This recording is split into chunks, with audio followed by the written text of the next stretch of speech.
Gumagawa na po ng hakbang ang Cybercrime Investigation and Coordinating Center para maipagbawal sa lalong madaling panahon ang online game na Roblox. Sa gitna po yan ng maulat na nagiging daan ito para ma-recruit ang mga kabataan para sa karahasan. Saksi si Emil Sumangit. I will burn down my school. Ito raw ang nakababakalang social media post ng grade 6 student na itatago namin sa pangalang Tony. Isa si Tony sa 7 estudyanteng nailigtas ng PNP Anti-Cybercrime Group kamakailan na na-recruit umano online para maglunsad ng tinatawag na nihilistic violent extremism o labis na karakasan. Meron silang pinapanood na website. Ang pinag-uusapan ay find out how to die. Ayon sa investigasyon ng PNP ACG, ang mga estudyanteng nailigtas naglalaro lahat ng online game na Roblox. At dito raw sila ginagapang ng ilang pinaniniwalaang mga dayuhan para hikayating maggasik ng gulo. Sa ngayon po, sir, hindi pa namin matukoy kung ito po ay connected po sa mga terror groups. Though, ongoing pa po ang ating investigation regarding that matter.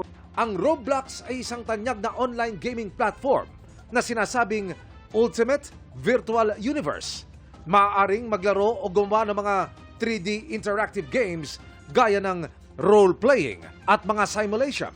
Dati nang may mga naghayag ng pangamba dahil posibleng ma-expose, lalo na ang mga kabataan sa mga nananamantala.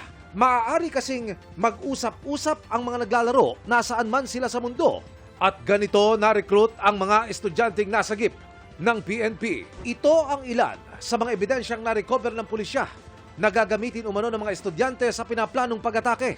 Bukod sa mga tactical gloves at mga insignia na gamit ng nooy death squad ng Nazi leader na si Hitler, nakabili na rin umano ang mga estudyante ng mga tactical vest at helmet. May larawan pa ng automatic rifle. May mga sinasend silang mga videos about sa mga school shooting, paano gumawa ng mga handguns.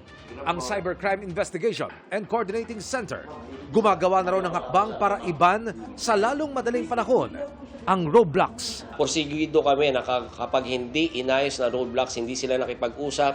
At kung makipag-usap man sila, hindi nila ayusin yung mga safety mechanisms para hindi makapag-abuso sa mga kabataan natin, hindi ma-impluensyahan na masama yung kabataan natin. Talagang porsigido kaming i-block at iban itong gaming platform ng Roblox dito sa ating bansa. Yung Holy Week break natin, magkaroon tayo ng banning na doon sa Roblox because we want to ensure that yung mga habang naka-weekend yung mga kabataan natin, hindi sila may expose sa mga banta. Sunod-sunod na pagpupulong din nila ang kanilang gagawin ngayong linggo kasama ang mga telecommunication companies, application stores at mga solution partner para matuldukan ang iba pang mga masasamang dulot ng Roblox na kanilang namomonitor sa Threat Monitoring Center ng CICC. Sa isang pakayag, inatasan ni PNP Chief General Melencio Nartates Jr. ang Anti-Cybercrime Group na paigtingin ang pagbabantay sa mga gaming at iba pang application online. Hinihinga namin ng panig ang Roblox Corporation na developer ng game. Para sa GMA Integrated News, Emil Sumangil, ang inyong saksi. Mga kapuso, maging una sa saksi. Mag-subscribe sa GMA Integrated News sa YouTube para sa iba't ibang balita.